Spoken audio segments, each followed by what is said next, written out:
This clip is brought to you by SaveWithConrad.com.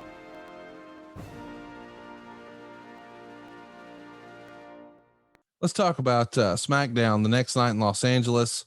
It's got you and the Hardys against Austin and the Dudleys in an elimination match. Of course, it comes down to you and Steve, and it's interference galore. The finish is a no contest, and the show goes off the air with you giving Austin the ankle lock on the ramp. Is Steve the veteran telling you that you and him are going to be the big match at SummerSlam and the heat's building, etc.? I mean, this feels like a moment where you two guys have to sort of be on the same page, especially knowing where you're going to be positioned at SummerSlam. What's your relationship like with Austin in this era off camera? Oh, we were really tight. We were very, very good friends. We started trusting each other, bouncing ideas off each other. But Austin told me, he said, listen, I laid everything down for you. Everything is set for you. All you have to do is show up and produce at SummerSlam. I did everything I can as a heel to make you look as good of a babyface as you can be. And I'm going to continue to do that. And I can't thank Austin enough for what he did for me. He didn't have to do it. We're finally here, SummerSlam, San Jose, California. And what a show, man. 15,293 fans, $907,000, $105. That's one heck of a house, man. And you and Steve are put second from the top. In hindsight, that feels a little weird. There is only one match that goes on after you. And of course it does feature The Rock. The Rock and Booker T closed the show. I know you're competitive. You like to win. I want to be on last. I was going to say, and I bet Steve Austin did too. Do you remember Steve being disappointed, frustrated, annoyed that you guys weren't on last?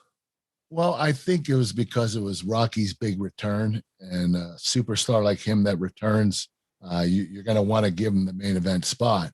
But at the same time, you have to remember that Stone Cold and my match at SummerSlam ended in a DQ. You don't want to end a pay-per-view in a DQ if you don't have to. So I think that was part of the reason why they put us on second to last.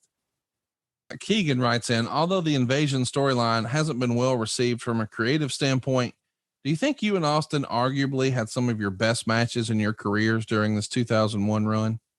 Definitely. We definitely had some of our best matches in our career.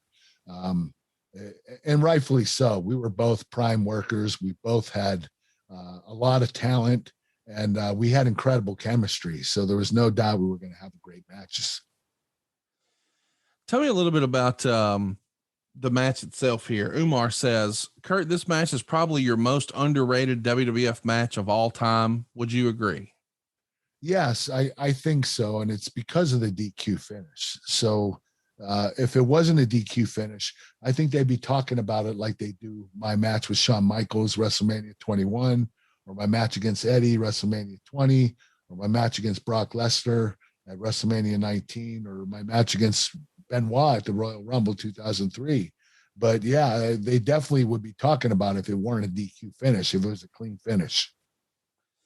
So do you think it's not, I mean, I guess you're right. I guess it's just because of the DQ finish, because I can't think of another reason it wouldn't be considered an instant classic. What we just saw was badass stuff, man.